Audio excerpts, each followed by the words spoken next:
Hello दोस्तों, कैसे हैं आप सब। आशा करता हूं कि आप सब ठीक होंगे। मैं योगेश आप सबका इजी एजुकेशन में स्वागत करता हूं। आज के विषय को शुरू करने से पहले आप सबसे अनुरोध है, अगर आप इस चैनल पर नए हैं तो चैनल को सब्सक्राइब करें और बेल आइकन को प्रेस करें, जिससे कि आपके पास हमारी न्यू अपडेट्स और वीडियोस आसानी से और सबसे पहले पहुंचे। दोस्तों, इससे पहले हम कुछ और अध्यायों को पढ़ चुके हैं, उनका लिंक आपको डिस्क्रिप्शन में मिल जाएगा, तो आप उन्हें वहां से देख सकते हैं। तो चलिए आज का विषय शुरू करते हैं।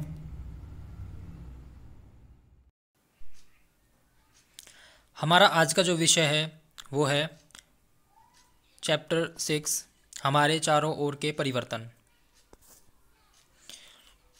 तो चलिए स्टार्ट करते हैं।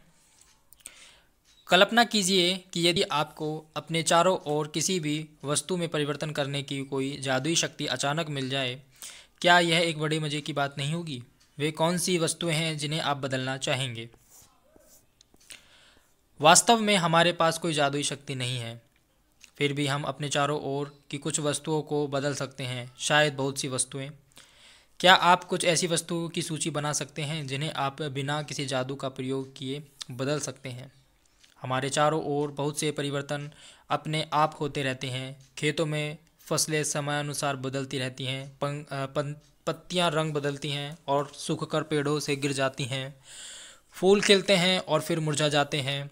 क्या कोई परिवर्तन आपके शरीर में भी होते हैं। आपके नाखून बढ़ते हैं, आपके बाल बढ़ते हैं तथा आप बढ़कर लंबे हो जाते हैं। इन सब के बढ़ने के साथ आपका वजन भी बढ़ जाता है। क्या आपको पहले भी महसूस हुआ है कि आपके चारों ओर हर समय बहुत से परिवर्तन होते रहते हैं।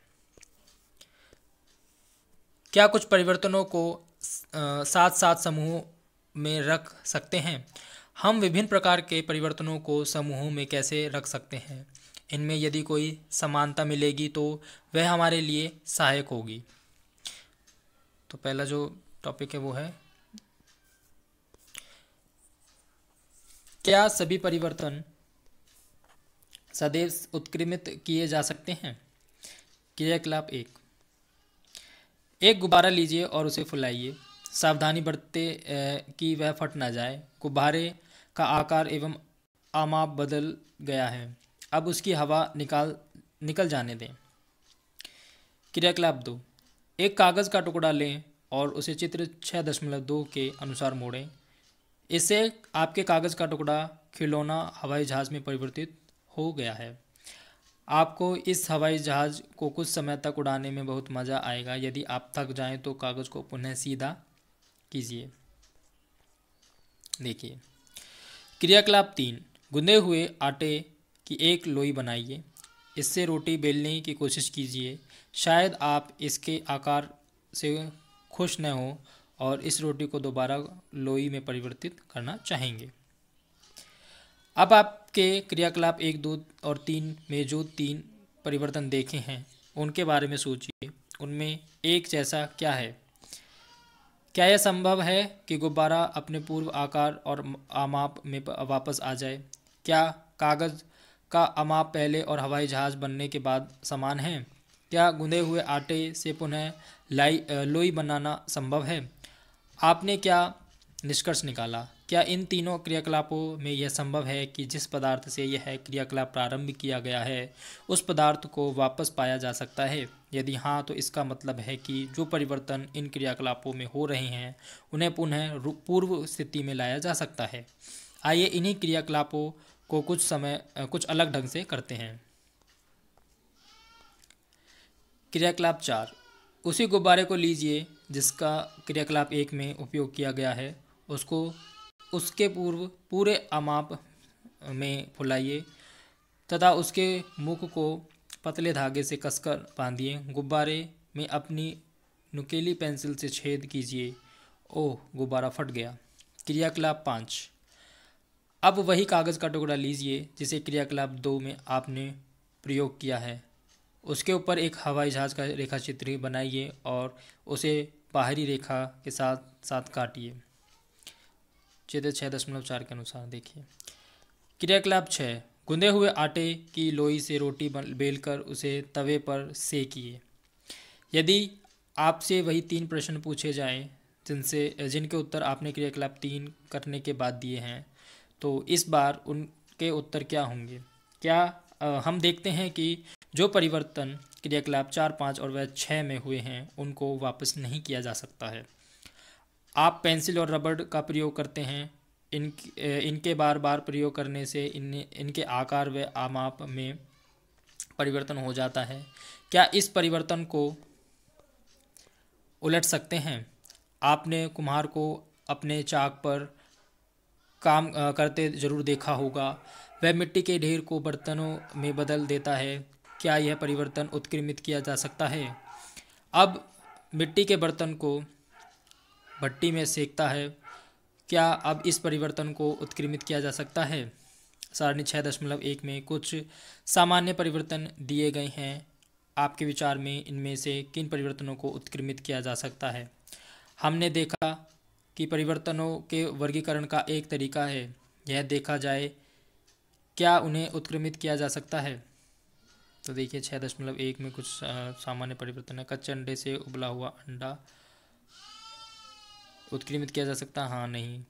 गाढ़े घोले से इडली, इसका हो सकता है? हाँ या नहीं में जवाब देना है। गीले कपड़े से सूखे कपड़े में, हाँ या नहीं में इसका भी जवाब देना है।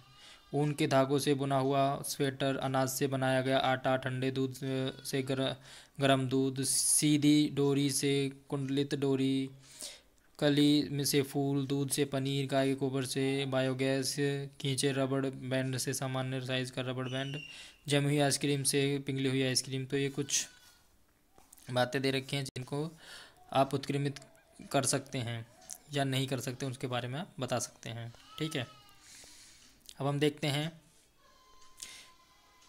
क्या परिवर्तन करने के लिए अन्य तरीके हो सकते हैं।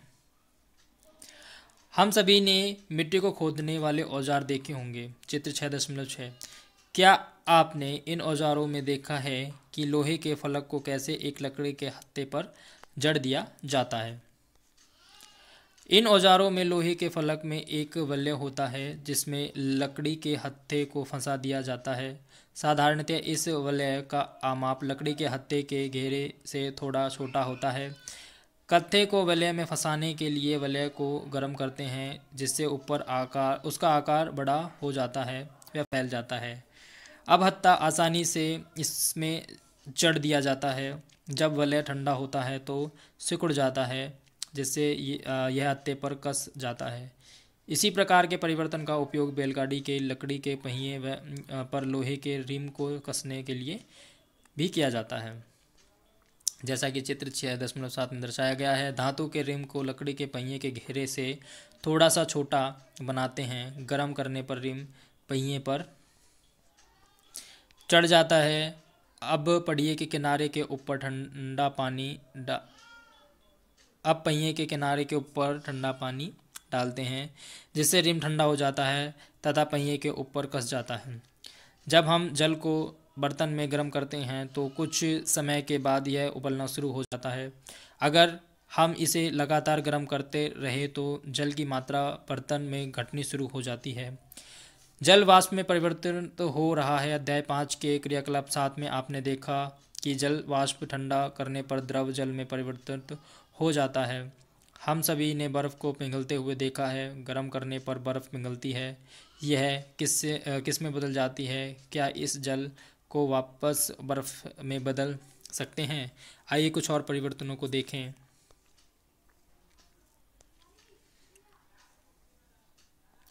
क्रियाकलाप 7। एक छोटी मोमबत्ती लेकर उसकी लंबाई स्केल से मापें। इसे एक उचित स्थान पर लगाकर जलाएं। कुछ समय तक इसे जलने दें। मोमबत्ती को बुझा दें तथा पुनः उसकी लंबाई मापें। क्या मोमबत्ती की लंबाई में परिवर्तन को उत्क्रमित किया जा सकता है? यदि हम कुछ मोम बर्तन में लें और गर्म करें तो क्या इस परिवर्तन को उत्क्रमित किया जा सकता है?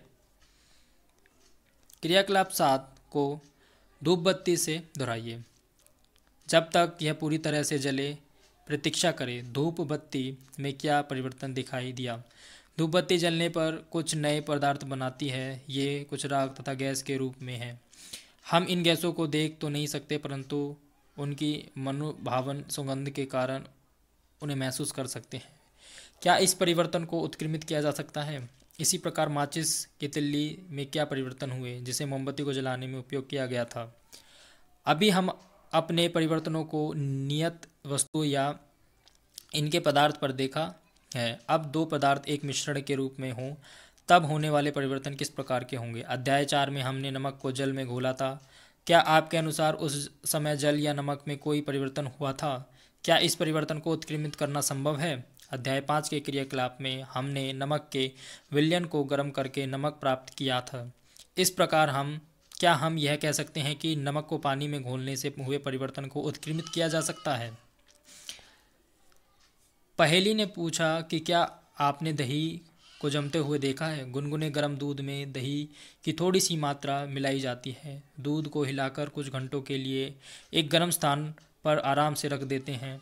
कुछ ही घंटों में दूध दही में परिवर्तित हो जाता है। क्या इस परिवर्तन को उत्क्रमित किया जा सकता है?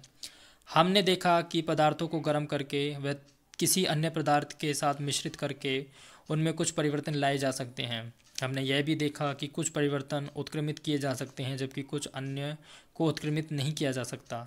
हमारे चारों ओर की वस्तुओं को परिवर्तित करने की बहुत सी अन्य विधियां भी हो सकती हैं।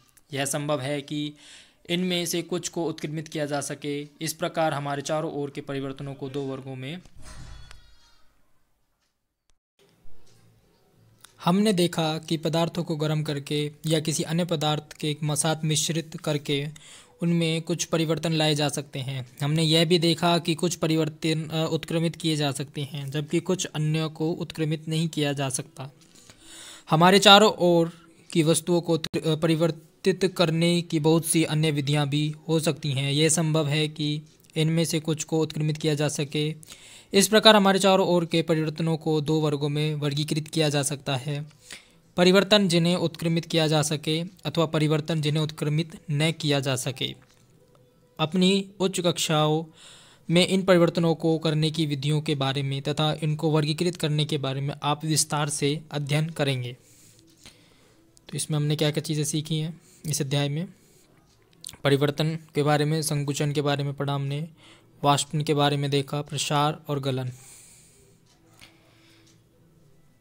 ठीक है, तो ये आपका अध्याय था जो कि कंप्लीट हो चुका है।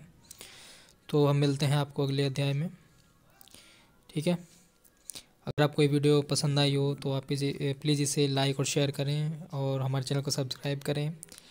और अगर आपके कोई सुझाव हैं जो हमें देने हैं आपको, तो आप उन्हें कमेंट बॉक्स में लिख सकते हैं। तो जब तक मिलते हैं अगले वीडियो में, तब तक के लिए बाय एंड थैंक यू।